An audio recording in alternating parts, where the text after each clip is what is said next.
సర్పంచ్లందరితో మాట్లాడాను. మేము రాజకీయాలకు అతీతంగా చేస్తాం అని చెప్పడానికి ఒకటే ఒక కారణం ఏంటంటే 13,326 పంచాయతీల్లో తెలుగుదేశం సర్పంచులు కానీ జనసేన సర్పంచులు కానీ అందరూ కలిపితే 3వ వంతు ఉంటే ఎక్కువ. 70% అందరూ వైసీపీ తరఫున పోటీ చేసిన సర్పంచ్లే. అయినా కానీ వాటిని దాటి అన్ని పంచాయతీలకి 10,000 రూపాయలు 25,000 రూపాయలు పంచాం.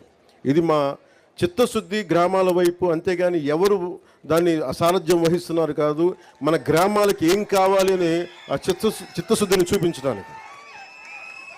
అలాగే ఈ రోజున నాతో పాటు వేదిక మీద ఉన్న మైసూరావారిపల్లి సర్పంచ్ శ్రీమతి కె సంయుక్త గారికి, గౌరవ మంత్రివర్యులు రోడ్లు రవాణా శాఖ మార్చులు శ్రీ మండిపల్లి రామప్రసాద్ రెడ్డి గారికి, రైల్వే కోడూరు గౌరవ ఎమ్మెల్యే